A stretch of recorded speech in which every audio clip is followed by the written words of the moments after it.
Academy के मंच पे आप लोगों का फिर से स्वागत है। हम लोग पढ़ रहे थे हिमालय क्षेत्र।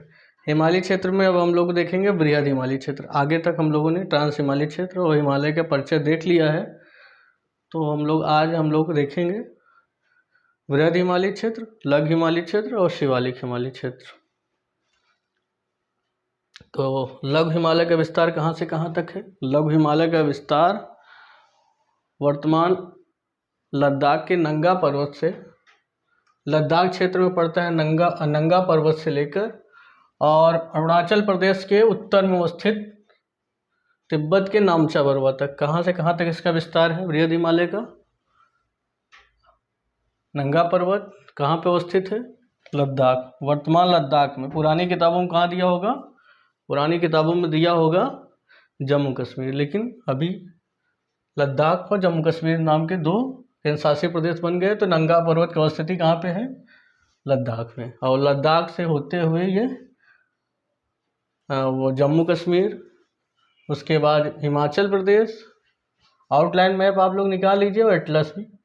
और उसके बाद हिमाचल प्रदेश के बाद ये उत्तराखंड, उसके बाद नेपाल से होते हुए सिक्किम से होते हुए अरुणाचल प्रदेश तक।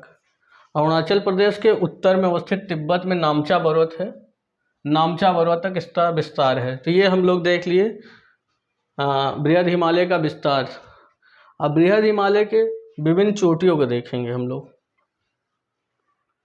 जैसे सबसे पहली जो चोटी, अगर हम पश्चिम में देखें सबसे, तो उसका नाम नंगा पर्वत है।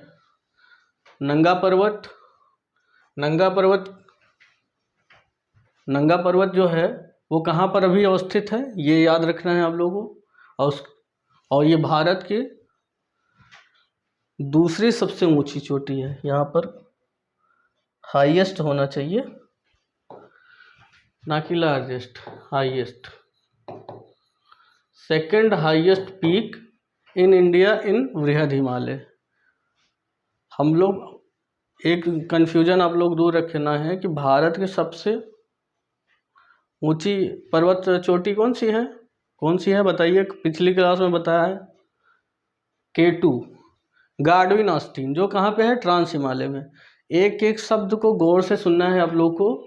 तो हम यहाँ बोल रहे हैं कि बृहद हिमालय में भारत की दूसरी सबसे ऊंची चोटी कौन सी है? नंगा पर्वत। और बृहद हिमालय में भारत की सबसे ऊंची चोटी कौन सी है? कंचनजंगा। कंचनजंगा कहाँ पे है? कंचनजंगा है कहाँ पे? कंचनजंगा सिक्किम और नेपाल की सीमा पर अवस्थित है। कुछ हिस्सा उसका सिक्किम में है, वर्तमान भारत के सिक्किम राज्य में है, और कुछ है नेपाल राष्ट्र में है।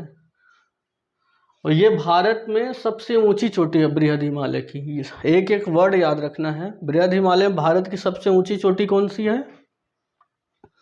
उसका नाम है कंचनजंगा। सेकंड हाईएस्ट चोटी कौन सी है बृहद हिमालय की? उसका नाम नंगा पर्वत है। ठीक है, नंगा पर्वत की अवस्थिति लद्दाख में, और कंचनजंगा की अवस्थिति अगर पूछा जाएगा तो कहाँ बताना है? सिक्किम बताना है। नंगा पर्वत की ऊंचाई कितनी है? नंगा पर्वत की ऊंचाई 8126 मीटर है, जबकि कंचनजंगा की ऊंचाई कितनी है? 8598 मीटर है। लेकिन याद रखना है, अगर कभी क्वेश्चन इस प्रकार आ जाए कि बृहद हिमालय के सबसे ऊंची चोटी कौन सी है, तो माउंट एवरेस्ट होगी। और बृहद हिमालय नहीं, विश्व की सबसे ऊंची चोटी है एवरेस्ट। एवरेस्ट कहाँ पर अवस्थित है? एवरेस्ट अवस्थित है नेपाल में। कहाँ पे? ये नेपाल में। ये माउंट एवरेस्ट की अवस्थिति है, और इसकी ऊंचाई कितनी है वर्तमान में? 8850 मीटर। ये भारत की ही नहीं, दुनिया की सबसे ऊंची चोटी है। बृहद हिमालय की सबसे ऊंची चोटी है। और याद रखना है, नंगा पर्वत से भी ऊंची चोटी है। और दुनिया के जितने भी एंडीज, एटलस और रॉकीज माउंटेन में सबसे ऊंची चोटी है माउंट एवरेस्ट धरती पे। ठीक है, और इसके अलावा हम बृहद हिमालय की अन्य छोटी छोटी चोटियों को देख लेते हैं। जैसे उत्तराखंड में एक चोटी है केदारनाथ। केदारनाथ की ऊंचाई है, ये केदारनाथ है आप लोग अगर दिख रहा हो तो ये केदारनाथ। केदारनाथ चोटी की स्थिति कहाँ पे है? केदारनाथ की चोटी की स्थिति वहीं पे है, उत्तराखंड, जहाँ पे केदारनाथ ज्योतिर्लिंग है। ठीक है, इसकी ऊंचाई कितनी है? इसकी ऊंचाई है 6945 मीटर। ठीक है, ये केदारनाथ चोटी है, इसकी ऊंचाई है 6945 मीटर। उसके बाद उत्तराखंड में ही दूसरी चोटी है, उसका नाम बद्रीनाथ है। बद्रीनाथ चोटी कहाँ पर स्थित है? उत्तराखंड में। ये भी आप लोग नोट डाउन करते जाइए, ये है बद्रीनाथ। आप लोग अगर इंडिया का फिजिकल मैप खोलेंगे उसमें देखिए ये सब चोटियाँ दिख रही हैं, उसको इंडिकेट करते जाइए। बद्रीनाथ के बाद अगली चोटी है जो उत्तराखंड में है, उसका नाम कामेत है। कामेत है। और उसके बाद अगली चोटी जो है उसको नंदा देवी बोलते हैं। नंदा देवी कहाँ है? ये भी उत्तराखंड में है, और ये कुमायूं हिमालय की, बृहद हिमालय में कुमायूं हिमालय की सबसे ऊंची चोटी है। तो कभी क्वेश्चन आ जाए बृहद हिमालय में कुमायूं हिमालय की सबसे ऊंची चोटी का नाम क्या है, तो नंदा देवी। नंदा देवी की ऊंचाई कितनी? सब ज़्यादा ऊंचाई कितनी है? 7817 मीटर। ये सब आप लोग नोट डाउन करते जाइए। उसके बाद हम लोग नेपाल में चलते हैं। बृहद हिमालय नेपाल क्षेत्र में भी अवस्थित है।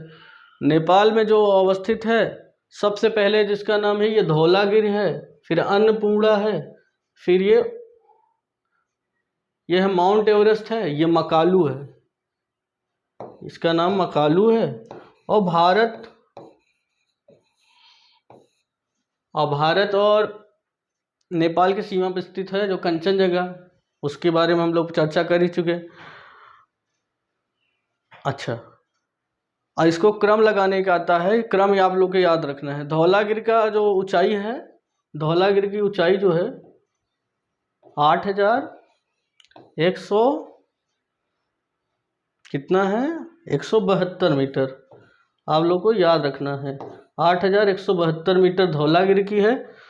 और अन्नपूर्णा की ऊंचाई 8078 मीटर है। अन्नपूर्णा की ऊंचाई कितनी है? 8078 मीटर है, ये भी याद रखना है।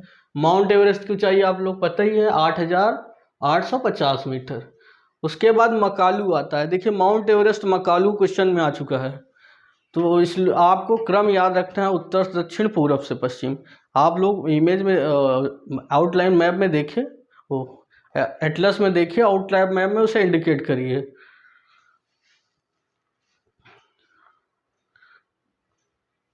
तो मकालू की ऊंचाई है 8481 मीटर। तो ऊंचाइयाँ उतना मैटर नहीं करता, लेकिन कभी कभी होता है, क्वेश्चन आ जाता है। ऊंचाई से ज़्यादा आप लोग को याद होना चाहिए कि कहाँ से कहाँ तक इसका विस्तार है। तो बृहद हिमालय का विस्तार कहाँ से कहाँ तक है? वर्तमान लद्दाख में नंगा पर्वत, वो गिलगित बल्टिस्तान जिस पे अभी पाकिस्तान का कब्जा है, वहाँ पर ये अवस्थित है। नंगा पर्वत से लेकर नामचा पर्वत अरुणाचल प्रदेश के उत्तर में तिब्बत में अवस्थित है। ठीक है, और किन किन राज्यों में है? पहला लद्दाख केंद्र शासित प्रदेश, दूसरा जम्मू कश्मीर, तीसरा हिमाचल प्रदेश, उत्तराखंड, उसके बाद ये नेपाल की क्षेत्र आता है, उसके बाद अपना सिक्किम क्षेत्र जहाँ पर कंचनजंगा है, और उसके बाद भूटान में भी बृहद हिमालय क्षेत्र आता है, उसके बाद अपना अरुणाचल प्रदेश है, और कुछ तिब्बती क्षेत्र में। तो ये हो गया विस्तार इसका बृहद हिमालय का। आप लोगों को फिर से एक बार क्रम याद कराते हैं। सबसे ऊपर नंगा पर्वत, उसके बाद है केदारनाथ, उसके बाद है बद्रीनाथ, उसके बाद है बद्रीनाथ के बाद क्या है? उसके बाद कामेत है, उसके बाद नंदा देवी। याद रखना है नंदा देवी जो है कुमायूं हिमालय की सबसे ऊंची चोटी है। यहाँ पे ही नंदा देवी बायोस्फीयर रिजर्व है, और नंदा देवी बायोस्फीयर रिजर्व में ही वैली ऑफ फ्लावर है, जिसे यूनेस्को के विश्व धरोहर सूची में शामिल किया गया। इस तरह इंटरकनेक्ट करिए, जब लोग इन्वायरमेंट सेक्शन देखने वाले हैं बहुत जल्दी ही, तो उसमें इन सब का फिर से जिक्र होगा एक बार आप। उसके बाद धौलाधर, अन्नपूर्णा, माउंट एवरेस्ट, उसके बाद मकालू, उसके बाद कंचनजंगा। याद रखना है कंचनजंगा भारत भारत में बृहद हिमालय सबसे ऊंची चोटी है, पूरे विश्व में नहीं। और दूसरी है नंगा पर्वत। और भारत की सबसे ऊंची चोटी हिमालय कौन सी है? वो है K2। कहाँ पे है? ट्रांस हिमालय क्षेत्र में। उसके बाद नामचा पर्वत। ठीक है, अब हम इन चोटियों के बाद हम कुछ ग्लेशियर को देख लेते हैं। एक है ग्लेशियर, यहाँ पे है गंगोत्री ग्लेशियर।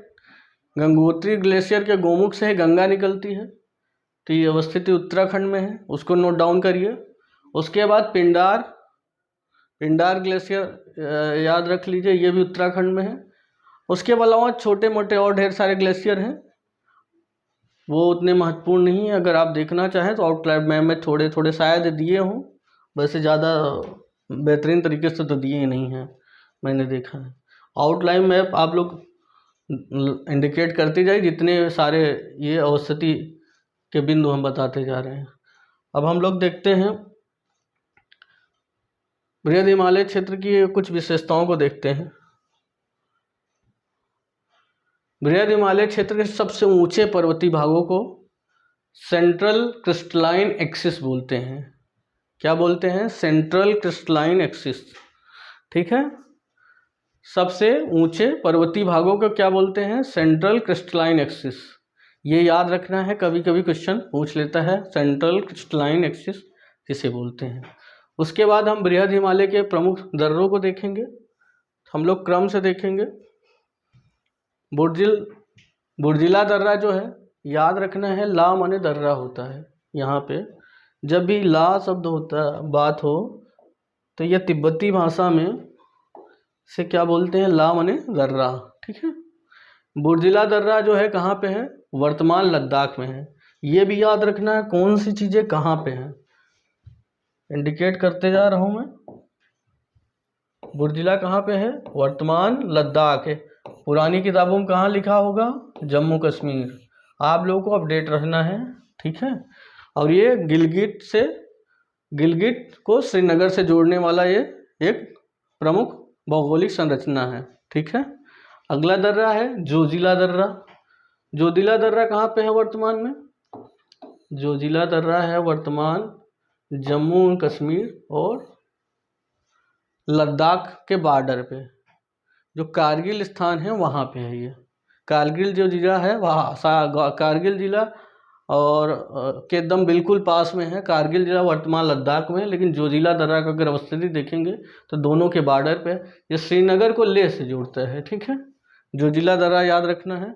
उसके बाद अगला दर्रा है बारालाचाला दर्रा। बारालाचाला दर्रा किस लिए महत्वपूर्ण है? बारालाचा दर्रा के पास से ही चंद्र और भागा दो नदियाँ निकलती हैं, ठीक है। क्या निकलती हैं? चंद्र और भागा दो नदियां हैं, चंद्र और भागा।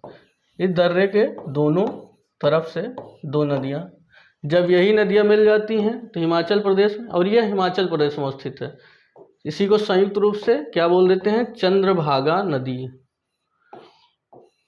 और यही नदी जब जम्मू कश्मीर पहुंचती है तो इस नदी को क्या बोलते हैं? इसी नदी को चेनाब बोलते हैं। और चेनाब जो नदी है, चेनाब नदी जो है सिंधु की सबसे बड़ी सहायक नदियां हैं।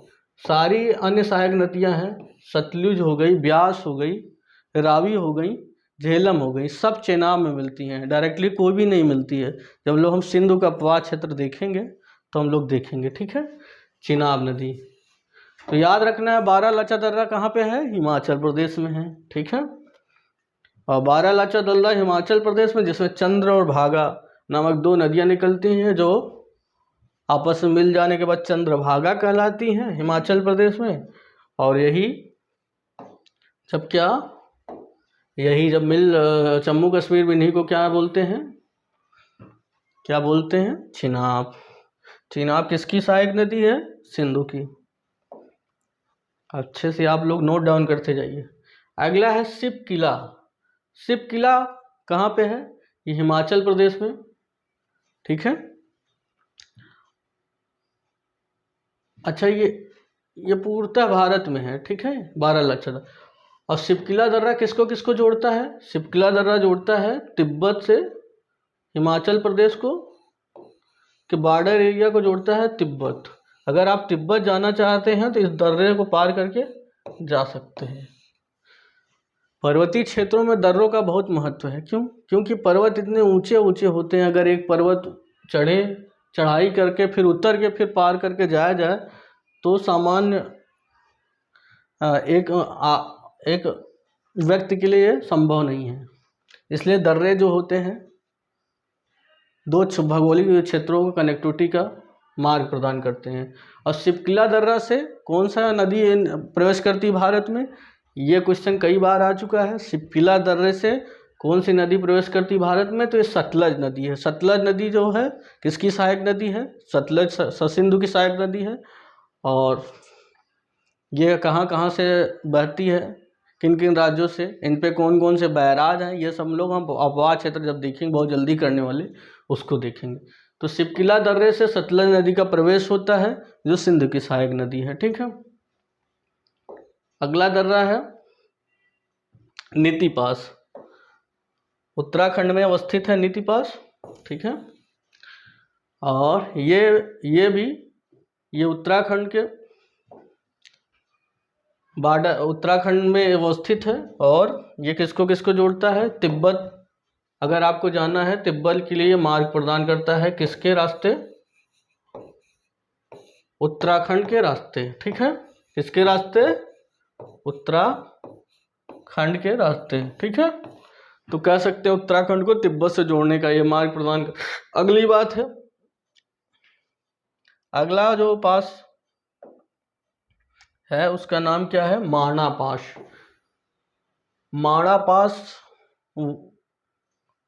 जो है बद्रीनाथ से, जब आप कभी अगर घूमने टहलने जाते हो तो बद्रीनाथ से आगे जाइए तो एक गांव, आखिरी गांव पड़ता है उत्तराखंड साइड में, माणा।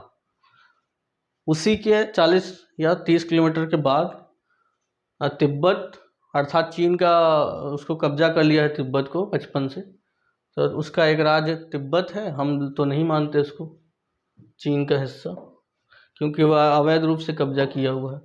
तो ये जोड़ता है उत्तराखंड को तिब्बत से। ठीक है। हम लोग तिब्बत मानेंगे, अगर चीन आ जाए तो चीन भी सही होगा वर्तमान दृष्टिकोण से। ठीक है।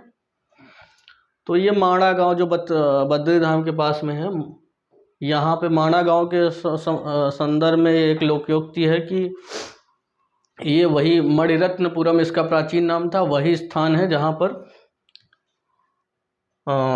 महाभारत की रचना गणेश जी ने, वेदव्यास एक तरफ से बोल रहे थे, गणेश जी ने शर्त रखा था कि अगर आप कहीं भी रुक गए तो हम लिखना बंद कर देंगे।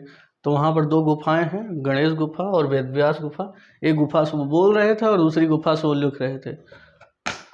और बाकी वो लोकोक्ति आपको देखनी है और सुननी हो तो यूट्यूब पे डाल सकते हैं या फिर अपने बड़े बुजुर्गों से सुन सकते हैं। अगला है लिपुलेख दर्रा। लिपुलेख दर्रा भी कहाँ पे है? उत्तराखंड में है। और इस दर्रे से क्या होता है, कैलाश मानसरोवर की यात्रा अगर करना चाहें तो ये दर्रा जो है, इस दर्रे से की यात्रा होती है। एक नेपाल की तरफ से यात्रा होगी, एक सिक्किम के नाथुले दर्रे से की यात्रा होती है। 3 तरफ से यात्रा होती है। अगर रोड परिवहन करके आप जाना चाहते हैं कैलाश मानसरोवर अर्थात आध्यात्मिक कैलाश पर्वत के दर्शन करना चाहते हैं तो लिपुलेख दर्रा से हर वर्ष मानसरोवर यात्रा होती है। ये उत्तराखंड को जोड़ता है तिब्बत से। ठीक है। अगला दर्रा सिक्किम में है। ठीक है। सिक्किम में है और इसका नाम नाथुला है। और ये एक ऐसा दर्रा है जो आज तक सबसे ज़्यादा किसी दर्रे पर अगर क्वेश्चन बना है तो ये नाथुला दर्रा है। कोई भी एग्ज़ाम हो इस दर्रे से ज़रूर क्वेश्चन बने, एक बार नहीं कई बार, इसलिए नाथुला दर्रा आपको याद रखना है। अब सारे दर्रे जो बता रहे, इससे पहले हम लोग ट्रांस हिमालय के अलग से दर्रा बताया गया है, कहाँ पे? ये बृहद हिमालय, इन लोगों को आपको इंडिकेट करना है। ठीक है।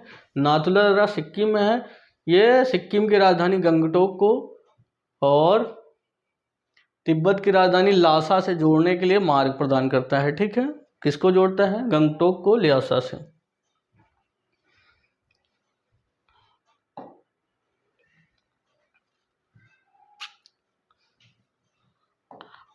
तो ये नाथुला याद रखना है और सारे दर्रे क्रम से बताए गए हैं, उसी अनुसार आपको इंडिकेट करना है मैप में, ठीक है। तो अगला दर्रा है जो जेलेपला दर्रा, ठीक है। जेलेपला दर्रा कहाँ पे है, ये भी कहाँ पे है, ये भी है सिक्किम में, ठीक है।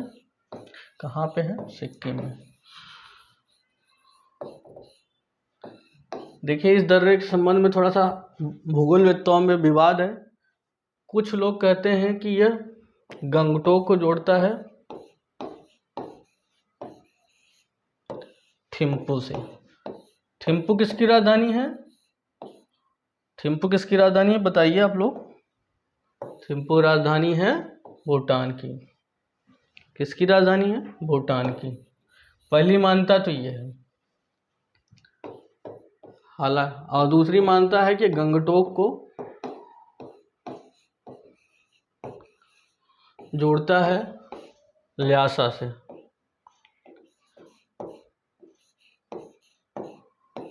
और ये तिब्बत में है। ल्हासा किसकी राजधानी है, तिब्बत की। दोनों भी वर्ड पॉइंट सही है, जो भी क्वेश्चन है वो करना है। हालांकि मान तो इस पे ज़्यादा है, गंगटोक तो ल्हासा से, ये जेलेपला दर्रा, ठीक है। अगर ये भी आ जाए तो गलत नहीं है, लेकिन दोनों साथ आ जाए तो गंगटोक टू ल्हासा ज़्यादा सुटेबल आंसर होगा, ठीक है। उसके बाद हम लोग आगे चलेंगे। दर्रों के बाद आप लोग को सब दर्रों के एक बार फिर से देख लेना है जल्दी से। सबसे पहला दर्रा सबसे पश्चिम में कौन सा दर्रा था, बुर्जिला दर्रा, गिलगित को श्रीनगर से लद्दाख में स्थित है। जोजिला दर्रा जम्मू कश्मीर लद्दाख के बॉर्डर पे श्रीनगर को ले से। उसके बाद बारालाचा दर्रा हिमाचल प्रदेश में चंद्र और भागा नदी निकलती है। और उसके बाद शिपकिला दर्रा है, ये भी ढेर सारा क्वेश्चन आया शिपकिला दर्रा पे। शिपकिला दर्रा कहाँ से कहाँ है, वर्तमान हिमाचल प्रदेश के तिब्बत से जोड़ने वाली संरचना है, यहाँ सतलज नदी का प्रवेश होता है। उसके बाद नीति पास है, उत्तराखंड को तिब्बत से मार्ग प्रदान करता है। पहले ये व्यापारिक मार्ग था, लेकिन 1962 के चीन युद्ध के बाद से दर्रा बंद कर दिया गया है, ठीक है।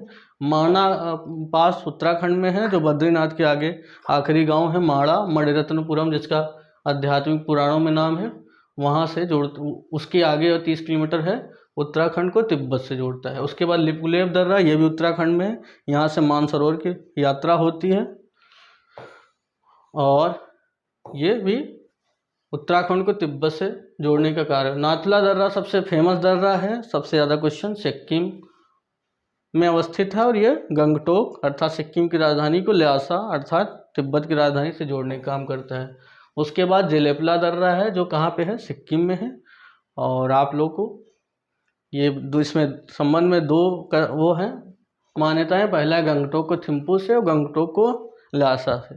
तो ल्हासा वाला ज़्यादा मानता है। इनको जैसे मैंने क्रम से पढ़ा है वैसे आपको इंडिकेट करना है, जैसे भी क्वेश्चन आए तो उसको टैकल करना है। अब हम लोग चलेंगे लघु हिमालय की तरफ। बृहद हिमालय क्षेत्र के हमारे ये टॉपिक कंप्लीट होता है।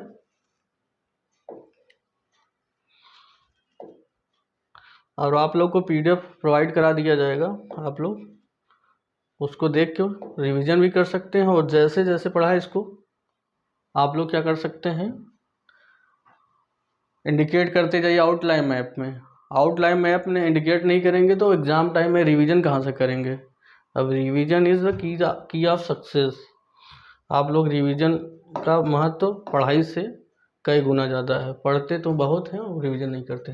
लघु हिमालय, देखिए आप लोगों को जैसे बताया गया था, ट्रांस हिमालय और बृहद हिमालय को अलग करने वाली संरचना पहले क्लास में बताई थी, ITSZ, ठीक है। उसके बाद बृहद हिमालय और लघु हिमालय के अलग करने वाली संरचना का नाम क्या था, MCT, मेन सेंट्रल थ्रस्ट, ठीक है। उसके बाद लघु हिमालय शिवालिक हिमालय के अलग करने वाली संरचना का नाम क्या था, MBF, मेन बाउंड्री फॉल्ट। उसके बाद उत्तरी हिमालय को शिवालिक हिमालय से अलग करने वाली संरचना का नाम था हिमालयन फ्रंट फॉल्ट। वो याद रखना है, पहले दिन का जो मैंने पूरा सिनॉप्सिस बना के आप लोगों को बोर्ड पे दिखाया था। अगर नहीं याद है तो इससे पहले वाली क्लास को जाके देखिए, उसको अच्छे से बना लीजिए। लघु हिमालय को अवस्थिति के आधार पर 4 भागों में बांटते हैं। कितने भागों में, 4 भागों में। उनका नाम क्या है, जो जम्मू कश्मीर वर्तमान लद्दाख में अवस्थित है लघु हिमालय, उसको पीर पंजाल श्रृंखला बोलते हैं। और उसके बाद जो हिमाचल प्रदेश में है, यहाँ लिख लीजिए कहाँ पे है अवस्थित। पहले ये सिर्फ जम्मू कश्मीर, पुरानी किताबों में इसमें J&K सिर्फ लिखा हो, लेकिन प्लस यहाँ लद्दाख भी लिख लीजिए, आप लोग अपडेट रहिए, ठीक है। तो पीर पंजाल लघु हिमालय का वह श्रृंखला है जो कहाँ पे है, लद्दाख हो जम्मू और कश्मीर में। उसके बाद अगला है धौलाधर। धौलाधर कहाँ पे है, धौलाधर वर्तमान हिमाचल प्रदेश राज्य में अवस्थित श्रृंखला है। उसके बाद नाग, ये नाम टिग्गा नहीं होगा, ये नाग टिग्गा होगा। नाम, इसको थोड़ा सा सही कर लेते हैं, एक मिनट।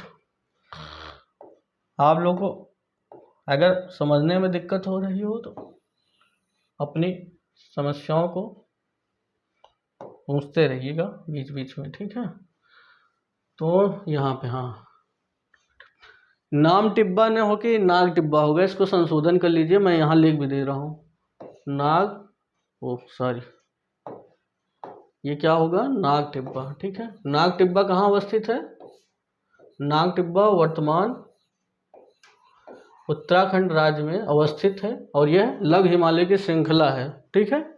उसके बाद महाभारत, इसी श्रृंखला का जो विस्तार कहाँ पे है, इसी श्रृंखला का विस्तार जो नेपाल में है उसका नाम क्या है, महाभारत रेंज।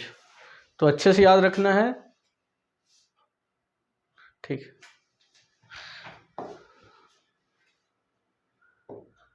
तो याद रखना है कि आप लोग को लघु हिमालय को अवस्थिति के आधार पर 4 भागों में बांटा जाता है, पीर पंजाल, धौलाधर, नाग टिब्बा और महाभारत रेंज। इनकी अवस्थिति कहाँ है ये याद रखना है आप लोग को, ठीक है। और उसके बाद हम लोग देखते हैं कि विभिन्न विशेषताएं क्या हैं इनकी। आप लोगों को लिटरेचर के फॉर्म में ये सब दे दिया गया, जैसे ये देखिए बृहद हिमालय है, इसके बाद देखिए ये लघु हिमालय का पूरा लिटरेचर दिया गया है पूरा। हाँ, अब एक एक लाइन आपको अच्छे से पढ़ा के आउटलाइन मैप में भी दर्शा दिया जा रहा है, तो इससे आप क्या कर सकते हैं, रिवाइज कर सकते हैं, ठीक है। अब देखिए, तो हम पीर पंजाल को देखते हैं। पीर पंजाल जो है ना, लघु हिमालय के सबसे क्या है, सबसे बृहद श्रृंखला है। ये भी एक कभी स्टेटमेंट के रूप में क्वेश्चन आ सकता है कि लघु हिमालय की सबसे बृहद श्रृंखला कौन सी है, तो ये 4 ऑप्शन दे दिया जाए तो पहला ही होगा पीर पंजाल, ठीक है। और ये कहाँ अवस्थित है, जम्मू कश्मीर और लद्दाख में, ठीक है। इसमें 2 दर्रे हैं, पीर पंजाल दर्रा और बनिहाल दर्रा, ठीक है।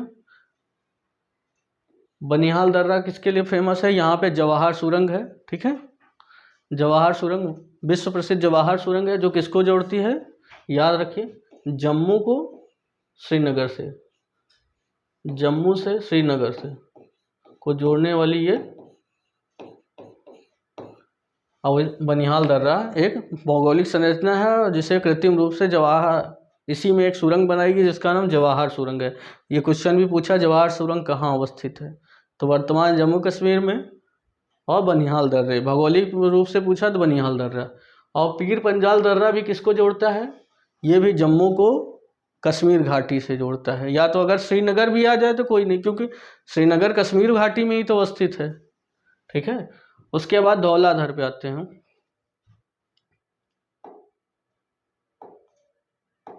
धौलाधर में आते हैं, धौलाधर का विस्तार कहाँ पे है, धौलाधर का विस्तार है हिमाचल प्रदेश में। और याद रखना है, ये देखिए इस प्रकार से अवस्थिति है, ये है पीर पंजाल, ये धौलाधर है, ये नाग टिब्बा है, ये महाभारत है। तो देखेंगे सबसे दक्षिणतम जो है, सबसे दक्षिण में अवस्थिति का सबसे दक्षिण में जो है वो धौलाधर है। तो क्वेश्चन आता है कि लघु हिमालय का सबसे दक्षिणतम विस्तार किस श्रृंखला का है, तो क्या बताएंगे आप लोग, धौलाधर, ठीक है, धौलाधर बताना है, ठीक है। और याद रखना है, अगर विश्लेषण के आधार पे तो यहाँ पर ये MBF होगा, ठीक है, और इधर MCT होगा, अलग करने वाली संरचना, ठीक है। और उसके बाद अगला है कौन सा, और इसमें एक दर्रा है जिसका नाम है रोहतांग दर्रा। रोहतांग दर्रा जो लोग थोड़ा सा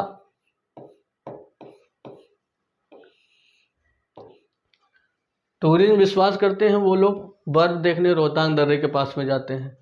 और रोहतांग दर्रा जो फेमस स्थल है मनाली अगर आप लोग गए नहीं होंगे तो उसका वीडियो वगैरह आप यूट्यूब पे देखे होंगे। मनाली से अगर कुछ लोग जाना चाहते हैं, कुछ लोग कहाँ पे, अगर वो लद्दाख की तरफ घूमना चाहते हैं तो इसी दर्रे का उपयोग करते हैं। मनाली से जोड़ता है लेह लद्दाख को, ठीक है। अगर आप हिमाचल प्रदेश से जाना चाह रहे हैं, कहाँ जाना चाह रहे हैं, लद्दाख, या लद्दाख से हिमाचल प्रदेश आना पड़े तो किस दर्रे का प्रयोग करना पड़ेगा, रोहतांग दर्रा। याद रखिएगा, ये हम लोग कौन से हिमालय के दर्रे पढ़ रहे हैं, लघु हिमालय को। अच्छा, लघु हिमालय को मध्य हिमालय और हिमाचल हिमालय बोलते हैं, ये भी याद रखना है कि लघु हिमालय को मध्य हिमालय और हिमाचल हिमालय भी बोलते हैं। उसके बाद इसी श्रृंखला जो लघु हिमालय का जो उत्तराखंड में श्रृंखला है उसको बोलते हैं हम लोग क्या, नाग टिब्बा। याद रखना है, ऐसी श्रृंखला में जो कहाँ पे अवस्थित है, नेपाल में, उसे महाभारत रेंज बोलते हैं, ठीक है। आप लोग अच्छे से याद रखना है। अगर किसी प्रकार की परेशानी हो रही है तो आप लोग पूछ सकते हैं, ठीक है। तो ये अच्छा, लघु और शिवालिक हिमालय के बीच लघु और शिवालिक हिमालय के बीच को अलग करने वाली संरचना का नाम क्या है, MBF। इसको पहली क्लास में अच्छे से पढ़ाया गया, तो इसका नाम है मेन बाउंड्री फॉल्ट, ठीक है, MBF में ही संरचनात्मक विरूपण के रूप में दून और द्वार मिलते हैं। क्या मिलते हैं, पहले भी क्लास में पढ़ाया जा चुका है, दून और द्वार। कहाँ अवस्थित है, ये लघु और शिवालिक हिमालय के बीच में अवस्थित है, MBF में, अर्थात MBF में। जैसे देहरादून हो गया, रामदून हो गया, ये सब नाम क्यों पड़े हैं, क्योंकि ये भौगोलिक संरचना के रूप दून पाया जाएगा, द्वार पाया जाएगा, ठीक है। तो याद रखना है दून और द्वार कहाँ पाए जाते हैं, ठीक है। तो दून ज़्यादातर पश्चिमी हिमालय क्षेत्र में पाए जाते हैं। द्वार कहाँ पाए जाते हैं, द्वार पाए जाते हैं पूर्वी हिमालय क्षेत्र की तरफ, ठीक है। पूर्वी हिमालय क्षेत्र की तरफ द्वार पाए जाते हैं, और वह द्वार वर्तमान में परिवर्तित हो गए हैं किसमें, चाय के बागानों में, ठीक है। इसके बाद हम लोग अब हिमालय की अगले टॉपिक पे चलते हैं, शिवालिक हिमालय, ठीक है। शिवालिक हिमालय में हम लोग देखते हैं शिवालिक हिमालय का विस्तार कहाँ से है। तो शिवालिक हिमालय का विस्तार पाकिस्तान के पोटवार बेसिन से लेकर भारत के असम तक है, ठीक है। कहाँ से कहाँ तक शिवालिक, ये शिवालिक हिमालय है। तो यहाँ का विस्तार कहाँ से है, ये पोटवार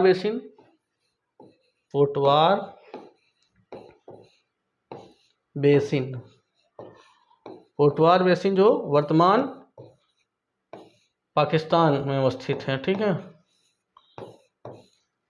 और इधर कहाँ तक, असम तक, ठीक है। तो ये हो गया। और ये हिमालय के सबसे दक्षिणतम श्रृंखला है और सबसे नवीन श्रृंखला है, जिसका निर्माण लंबे अवधि तक नदियों के द्वारा लाए गए गाढ़े अवसादों से निर्मित हुआ है। और शिवालिक हिमालय सबसे ढीला ढाला संरचना वाला है, क्योंकि ये एकदम नवीन श्रृंखला है, अभी इसका निर्माण कार्य जारी है।